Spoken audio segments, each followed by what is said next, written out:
with them at the next meeting. Also the liaison to the Planning Commission.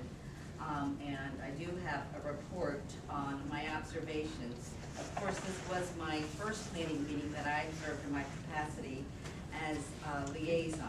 And the purpose of the Planning Commission, as I learned in my borough school a couple of weeks ago, is to assist Borough Council in managing long-range development of the borough. I must tell you, my fellow councilors, that my first impression was that of frustration and disappointment for our applicants, which in a couple of cases were local business owners attempting to grow and diversify their businesses. Understanding that it is the role of the Planning Commission to identify potential problems and issues, it is also my understanding that they offer solutions. Dick, I think this goes to Mr. Peterson rather. What you were saying initially is that we need to be trying to find solutions for people that are breaking us issues. I do not feel that occurred in this meeting, and it seems to me that members of the commissions were, really thwarting and impeding projects before them.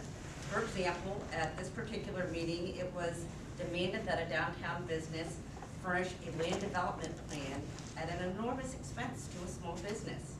This particular request was challenged by the applicant as being unlawful, and so it's been referred to legal counsel. Time is money for a small business, and these delays seemed arbitrary and insensitive. Furthermore, I've enclosed a letter written by Wally Davis, our former Planning Commission member, who was circulated to the Second Ward residents, warning of borough councils and local developers and higher learning institutions, plural, from pushing through significant and detrimental changes to the zoning ordinances for our town. These changes that Mr. Davis refers to come from soliciting public input into the process. Public input which we are compelled to listen to and act upon when appropriate.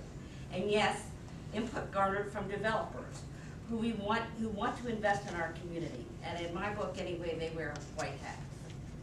The only guiding document we have, albeit an old one, is our comprehensive plan, which specifically states a goal to promote more reinvestment opportunities to increase the tax base and generate more in-town business.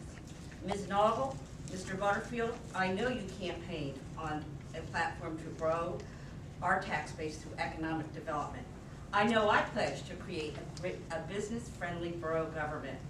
My concern here, councilors, is that we are a town already that carries the heavy burden of an unreasonably high tax rate, and this is compounded with the difficulty of dealing with borough government. I feel this will result in putting our town at an extreme disadvantage with other communities and, of course, our neighboring townships. The chair of the Planning Committee refers to our tourists as plagues.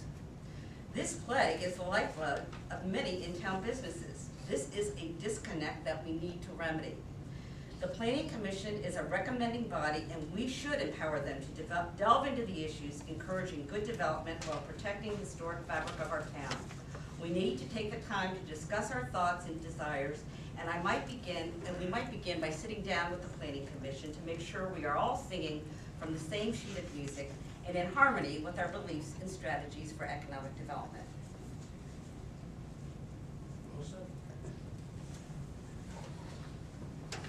Any comments? Anything else? That's all for me. Okay, thank you. All right. Solicitors report. Must be the fellow here.